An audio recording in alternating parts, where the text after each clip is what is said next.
Let us now begin with our eminent speakers for the day. My request to all the participants, please follow webinar protocols. Kindly keep yourself on mute and post your queries in the chat box for the speakers to answer them. After each speaker, we would be taking a few questions from the chat box for the respective speaker. Thank you. Our first speaker of the day is Ms. Krishna Datta. Ms. Krishna is a proprietor of Great Foods Impex Private Limited and is a veteran of the food processing industry. Ms. Krishna Datta is an encyclopedia of laws and standards followed in the food industry. During her successful tenure, she had been associated with some of the top names like Balaji Wafers, Grains Pan Nutrients, Mota Chips, Bushra Foods, etc. She was associated as a certification manager with International Standard Certification and has also worked as deputy manager training with Bureau Veritas Certification India Private Limited. She will be throwing light on some vital aspects of this industry, which will help participants in starting their own business. Over to you, Ms. Krishna.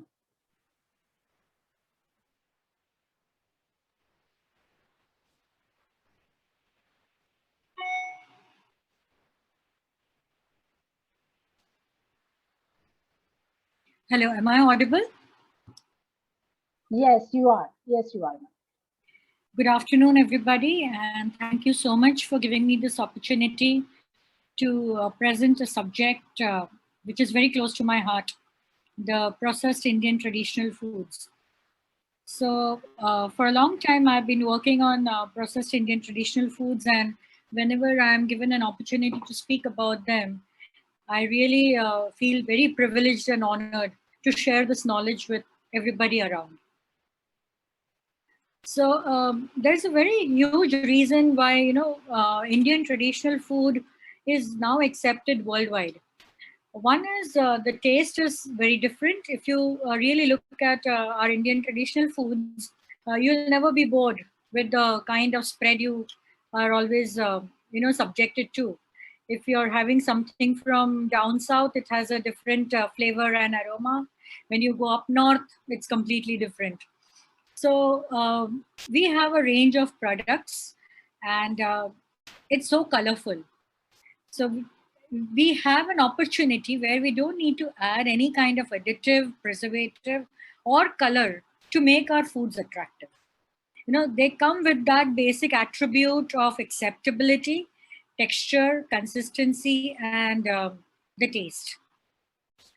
So we also have another big potential right now, that is the Indian food can actually be amalgamated with any other cuisine that you get across the globe. And there is a trend of fusion foods that's showing up. The other day when I visited one of the restaurants, they presented something called as pav bhaji fondue. So that's the level of fusion that we can look forward to. So there's a lot of opportunity.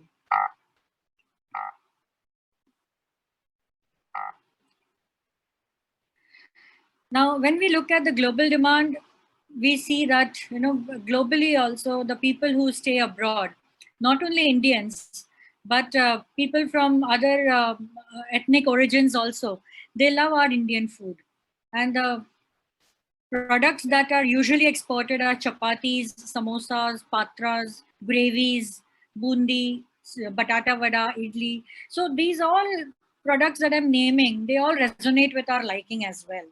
So, the reason why we talk of processed Indian traditional food is, for us, it is still okay because we may go down the building and we may find some of these across the street. But when you stay abroad, you really need to look at a particular store where you can get them in maybe the frozen format or any other processed format to actually enjoy the food. So looking at the global demand also, the way forward is that we adopt different kinds of technology so that we can retain all the original attributes of the food and also implement sustainable models for production of these foods.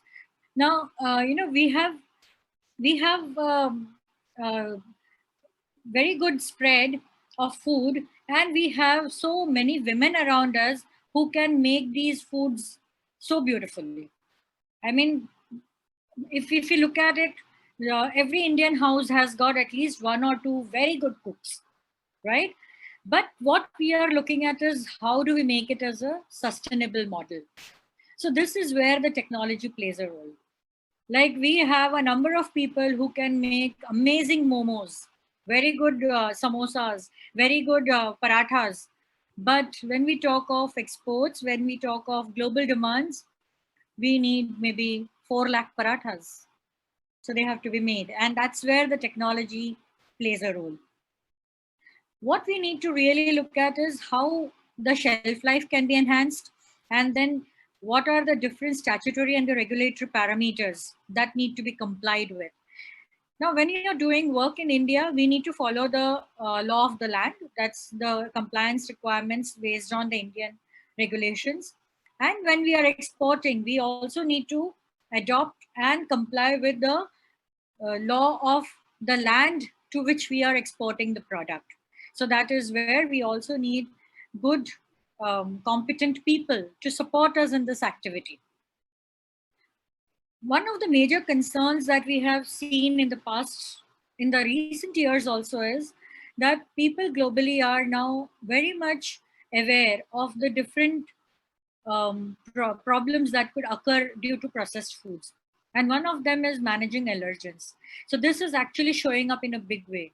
And that's again why I always maintain that we need to ensure that we have competent people around us, make a sustainable model, and adopt the right kind of technology so that we can cater to the global demand of this Indian processed foods. So some of the technologies that are available to us are retorting. Now, retorting is something wherein the product is subjected to a very high temperature and pressure, and that as a result of which it can remain stable at room temperature for a long time. Now, the only limitation with this kind of process is that you need some liquid medium around it, and that's where the moisture of the product has to be very high. So if the product does not have moisture, then this particular process cannot work. So this is very good for curries, dals, and some rice dishes, but you cannot apply it to parathas and snacks. Then the next process that we can think of is freeze drying. Now, freeze drying is after you have frozen the product, you have to dry it out in vacuum. Now, again, in this, what happens is here you have removed the moisture of the product. So most of you must have experienced this product in your when you're flying in an aircraft. You have the freeze dried biryanis, upma, poha, given to you in the aircraft. So they are all freeze dried products. So you use hot water to reconstitute it. Now, the benefit of these two processes, the retorting and freeze drying, are that you do not need a cold chain to maintain your product. The product is shelf stable and it can remain in that state for up to a year, depending upon how you have processed it and what are the parameters you have applied to it. But again, both these processes are applicable to products which have got moisture in them. Freezing is a technology which can be applied to almost any category of food, be it the snacks, Indian breads, curries, dals, rice dishes, any of it. And the main feature around this is, since you maintain the product under minus 18 degrees at all times, the enzymatic reactions in the food are completely stopped. The microbial growth that can happen in the food and cause spoilage is completely stopped. And it also retains all the properties and the nutrition of the food in its form, the way it was originally. So this freezing is one of the most preferred technology globally today for various processed foods. Now, when we talk about the global demand, the best way that we can really cater to is by including the people staying in our villages. So this can actually add a lot of value, plus it can reduce the overall cost of the product in a huge way. Now, one of the ways that this can support us is we reach closer to the raw material. When you reach closer to the raw material, you have already saved a lot of logistics costs and your purchasing becomes stronger. Then the new generation food technologists can actually be encouraged to, start looking at jobs in these small processing units in the villages. Like most of the food technologists, they come to the cities, they go to bigger towns to look for jobs. But when they stay in the villages, they will get a better exposure to the source of the raw material, how it can be bought in, how it can be kept at the right state, and how you can use it in the best way in your processing. Entrepreneurs definitely can focus on developing the markets which are for the products which are manufactured in these villages. Now, if we look at entrepreneurs, most of them have a very huge vision of reaching to the reaching across the globe. So they really need to remain focused at that. When they have a market, getting it produced in villages is really not a concern. Effective logistics can also be, used to keep the pricing very, very competitive. So this particular project also can support a lot of economic development. So you have employment opportunities for villagers. Then when you train the villagers, that's where, the country also starts growing. The day they come to know the value of hygiene, sanitation, avoiding wastage, managing the product well, they will actually add to resources. Now, anything that gets wasted, it is actually a resource. So we need to focus and develop competencies around how we train our villagers to ensure that there are no wastages, there are sufficient competencies to handle the product, and we identify any potential concern right in the beginning. And also this will give us an opportunity to develop huge number of entrepreneurs from rural India. Like, this particular project, we can actually look at every village becoming a profit center for this particular project. Also, information technology can be used to have real-time interventions wherever is required, and managing the data. Now, whenever we talk about an industry being set up, a processing industry being set up, it also opens up a lot of opportunity for allied industries to show up in the vicinity. So, for example, if you want to do processed foods, there will also be a requirement for people to supply packaging material.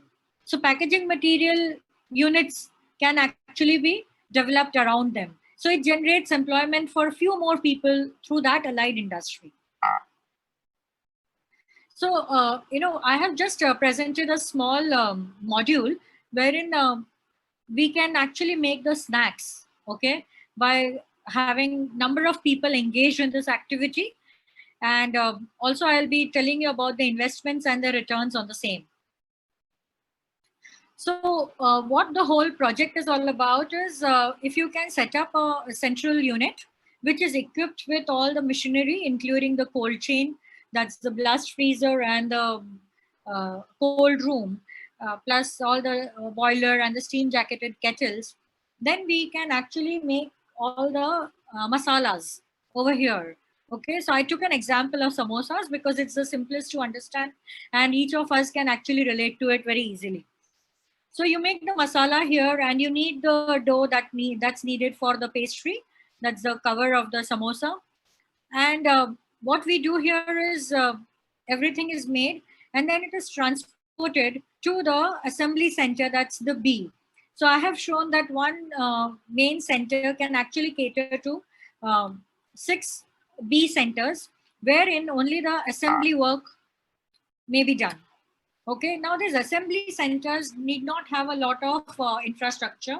Like they can have a very simple place wherein they have just a stainless steel table and some trays, a small chiller and weighing scales and the packing material. So they just they make the samosas, they put it in the trays. If required, they put them in the packing material and they put them back in trays and they are again brought back to the unit A for freezing. Now, when we talk about the 6 assembly units, we can have up to around 40 workers, considering that each of them can make about 1,000 pieces of any snack that we may give them. So output from each facility will be at least 40,000 units Okay, it could be samosa, it could be batata vada, it could be nuggets, it could be burgers, it could be anything. Now, as far as transportation from assembly area A to B is concerned and vice versa, we could use different methods, different modes of transport like tractors, CNG run vehicles or electric vehicles. So again, we can control the cost of logistics. And if this project is handled in the way that is shown, we will be actually capable of dispatching 140-feet container every 4 days. So even when we consider 24 working days in a month and 6 days dedicated to cleaning and sanitation, we can actually dispatch at least 6 containers comfortably every month. I will also take you to the value of the containers and the other part. Now, more than the value and the money that you may earn, you can actually generate employment for almost 350 people. That's really huge. So almost like, you can give employment to at least one person in the village that we talk about. The other big thing where it can actually support in our social structure is it will prevent the migration of these workers to cities in search of employment. Each of us know the situation that led to a crisis last year, wherein the workers, when they returned back home, the kind of difficulties they faced. Now, even when we look at, uh, they coming to towns, cities and working, that's only because they do not have anything close to their houses. They do not have the source of income close to the houses. If they have it there, then definitely, they don't need to come to the cities. And if at all a situation like whatever is there today happens, they will not be, in the threat of losing employment or losing their lifestyle or whatever it is. And they will not have to walk back home the way they did it last year. So now we come to the investment and the returns. So the project really looks quite big, okay? So you have 350 people working, and then you have so much infrastructure coming in. So the total equipment cost that you will need to really cater to this is about 190 lakhs. And then the working capital per month would be somewhere close to 45 lakhs. The raw material that you need usually to manufacture 6 container full of products could be almost 45 lakhs. That's about 35 to 40% of the total cost. When you consider even the bank interest on the equipment cost, that is at the rate of 10% for 10 years. So the bank interest would be somewhere close to 190 lakhs. And the EMI per month would come to about 3.2 lakhs approximately. The CC loan interest on the working capital may be about 75,000 per month.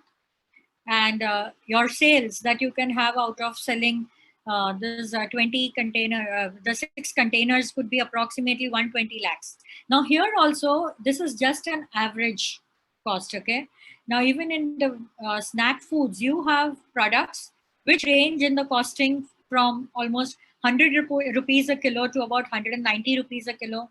And if you look at cheese-based products, they may cost you somewhere close to 225 rupees a kilo. So that can always be enhanced. But of course, your raw material cost will also go up accordingly. Your margin usually in this particular work is about 20%, which would be around 24 lakhs per month. And in this, if you look at these figures, they are actually very conservative figures. Okay, considering the maximum expenses that can happen and the minimum margin that you may get, right?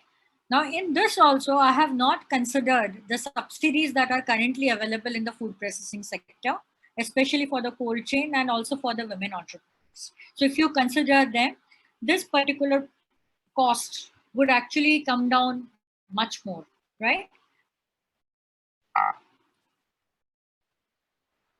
Now, the work that I just showed you, this can be replicated for any kind of snack food, or you can use this one facility with the 6 assembly centers to manufacture different categories of food. So if you're considering looking at gravies or other rice dishes or dals, then your B centers can be used for the pre-cooking activities. So for example, there's a lot of arrangement to be done before you have actually moved into the cooking and the final packing of the product. So they can all be used for different purposes. Now, this is one model that can also contribute positively to the hunger index in our own country that's existing. Okay. Like if we make the products like this, the product cost is much lower. Okay. They can be manufactured at a very, very lower cost. And when we supply it to, many government bodies or to the bodies who are, supporting the country in reducing malnourishment, it will be positively reflecting, okay, overall. And also at every point you can be sure that the product is hygienic, the product is safe for consumption. That's the biggest uh, you know advantage of these kind of projects, because they are completely monitored. People will be vigilant, you have a competent staff to identify concerns, and the entire process is controlled end to end. So this not only the exports, but you can also contribute it to the country, okay, by taking on such projects. So these are the different categories of products that you can actually do. So if you just read it, you will all see that anything that you get across on the streets or in the restaurants or in your malls close by, all of them can be frozen, and all of them can be made in this facility. With this kind of an output, maybe you can earn much more, because some of them will not need so much of manpower. They will, you can save on the manpower cost, and it will actually give you a higher value. So all this is possible. Now, when we come to even branding these products, okay, one of the best things that we can always put forth to people are that these products are from the villages of India. So the ethnicity of our food is completely managed and maintained, right? Now, when in fact the factories that even I have worked with are especially in villages. So I have also seen that when villagers are given an opportunity, they contribute very positively to your whole project. They at times they will tell you what should be done to save on costs. So you get all those benefits. Then most of these products that I'm talking about, they are handmade. So definitely, we all know that handmade products are preferred across the globe. Even if we want to really market them across our own country, across different places in towns and cities, in metros, we can serve these foods from 200 feet small kiosks with very, very minimal equipments like just a fryer, microwave oven, induction plate, and maybe a freezer. That's all. And the food will actually taste and occur to everybody, to the consumer, as if it is freshly prepared. That's the beauty of these products. So the whole idea is that how we can actually get our Indian traditional foods on every plate across the globe. So it should not be only available in India, but wherever we go, the Indian cuisine is being the most sought after food. That's the vision that we all need to really stay with, I guess. So this is about our Indian processed foods, and this is the slide which always inspires me, wherein the Indian food is available across the globe, and we are sitting behind the counters, and somebody and a white woman is actually serving it. So thank you so much. Any questions, I'll be happy to answer. Super, Krishna ji. And if you need, sure, Krishna ji. Thank you first of all. Yeah, any support, any more information, you all can get in touch with me or write to me as well. Thank you so much.